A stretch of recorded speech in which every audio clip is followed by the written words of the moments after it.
Good morning everyone. আজকে সকাল সকাল চলে এসেছি মেয়ের টুর্নামেন্ট। এটা হচ্ছে ইন্টার ক্লাব টুর্নামেন্ট ছিল। তো বাড়ির কাছাকাছি ছিল, তার জন্য কিন্তু খুব একটা অসুবিধা হয়নি। কিন্তু টুর্নামেন্ট মানেই কিন্তু সারাদিনের ব্যাপার। সেই দিকে আমার সমস্ত বন্ধুরা চলে এসেছে। আমার একটু আসতে লেট হয়ে গেছে। তো মেল ফিমেল দুটো তাতামি আলাদা করা হয়েছিল এইবারে, কিন্তু যেটা অন্যবারে হয় না, এক জায়গায় হয়। তো তার জন্য একটু তাড়াতাড়ি হয়ে গেছিল এবারের খেলাটা। তো এসেই দেখি মেয়ে তো ভিতরে কাতা করেছে, কিন্তু অতটা ভিতরে আমি ভিডিও করতে পারিনি। তো কাতায় ফার্স্ট পজিশন পেয়ে গেছে, আর ফার্স্ট না হলে সত্যি ওর মনটা একটু খারাপ হয়ে যায়, যেহেতু ম্যাক্সিমাম টাইম পজিশন ফার্স্ট হয়েই আসে। তো যাই হোক, আজকেও পেয়ে গেল ফার্স্ট পজিশন কাতাতে। তো তারপরেই হবে ফাইটের আগেই টিফিন হয়ে গেল। তারপরে আমরাও চলে গেলাম একটু খাওয়া দাওয়া করতে। আমাদের খাওয়া দাওয়ার মধ্যে বিরিয়ানি ছিল। এই দেখো চলে এসেছে গোল্ড নিয়ে এসে হাজির, খুব খুশি। আর এই যদি ব্রোঞ্জ হতো বিশেষ করে, তাহলে তো আমার মাথাটা পুরো খারাপ করে দিত। যাই হোক, সবকিছুই ঠিক আছে মিলেমিশে। আমি সবসময় বলি যে অসুবিধা নেই, যা পাবি সেটাই ঠিক আছে, চেষ্টা করতে হবে আস্তে আস্তে ভালোর দিকে যাওয়ার। আমার কোনোটাতেই কোনো অসুবিধা নেই, যতটাও নিতে পারে।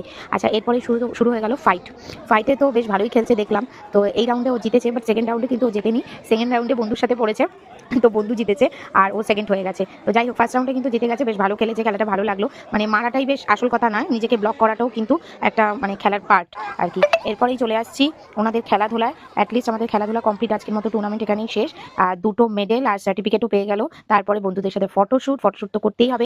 দিদিদের সাথে উনিও ফটো তুলে নিল, কিন্তু যেহেতু ওই যে চকলেট ডে ছিল, পাপাকে বলেই রেখেছে চকলেট নেবে, তো চকলেটে নিয়ে নিল। এবারে টাটা।